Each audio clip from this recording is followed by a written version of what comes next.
all of the elements really felt personal to me, more than just kind of, oh, these were Thai, so it's personal. But because much like the way that I work with my menu, I cook things I want to eat. I only put things that I love on the menu. With all of the design elements, the things that we talked about, the colors that we use at the restaurants. I remember one of your designers said, oh, all these colors, we just keep seeing you wear these colors. I mean, these are all the colors I wear. The colors from my wardrobe, the richness of the fabric, some prints, but also like some more kind of structured element. Everything, to me, it's a very personal project. The design felt as personal to me as my menu, even though, obviously I wasn't the only one working on it. So, but it's going back to kind of one of the first questions that we talked about why I decided to work with you. But that's very much because I feel like you have a really good understanding of my food, of myself, of sort of my aesthetic, and it's very easy to speak to somebody who already understands.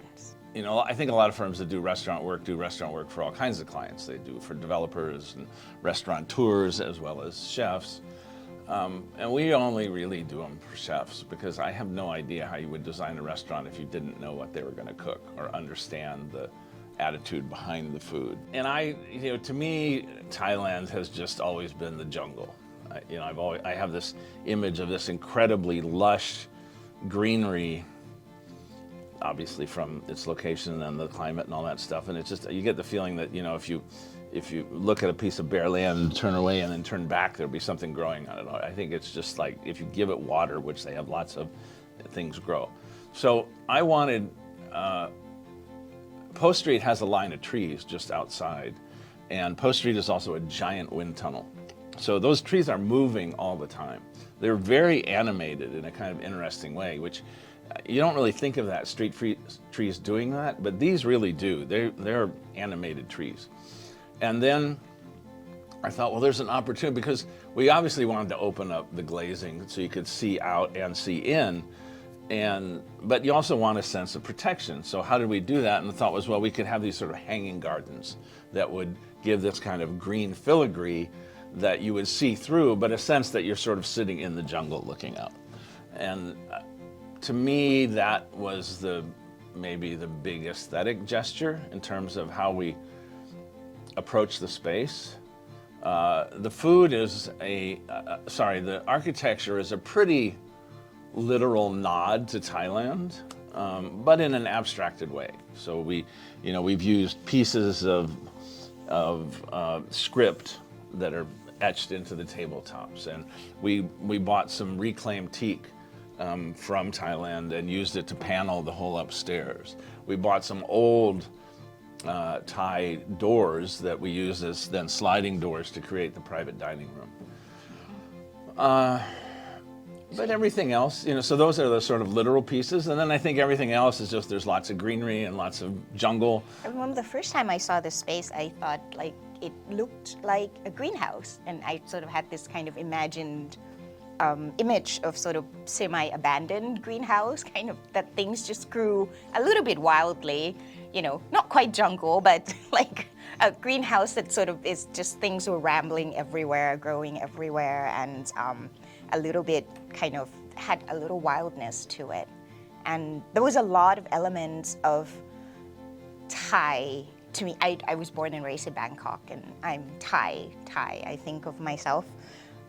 So when we thought about the design, there's a lot of elements that I was pulling out of sort of, these are the things that I want to use, and I want to kind of walk away from a lot of the things that have been just images and colors and things that were just sort of constantly being used and reused to project some sort of Thai-ness to it, So I think we also kind of started with these are the things I don't want. Right. Aside from those, I don't want old Thai movies. I don't want posters. I don't want the stuff that other people have been using. So when we started kind of gathering things and images, I pulled out things like these, the accordion doors that are made of wood that kind of in old Thai houses, old Thai shop houses. They used to be kind of their front door to the street.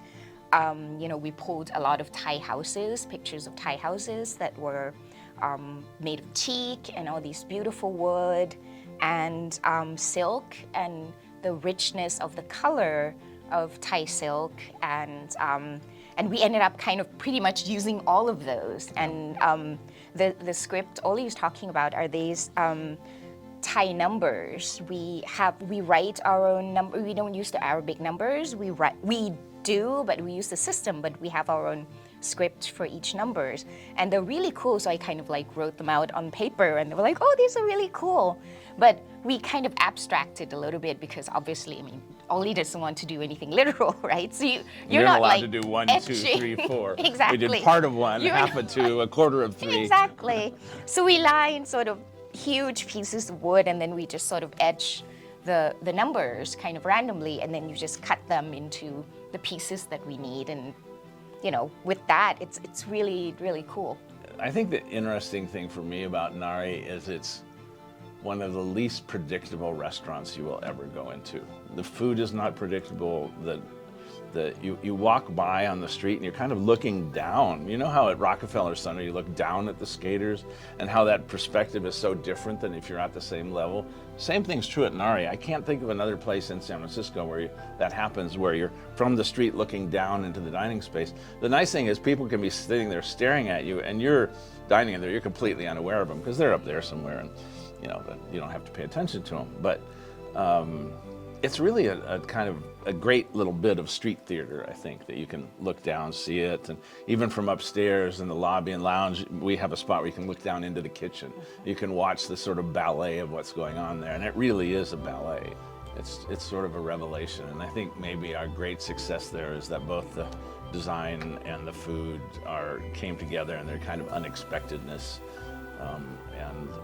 and then at the end, of course, nothing's better than it being personal to Pim, because that was really what we wanted.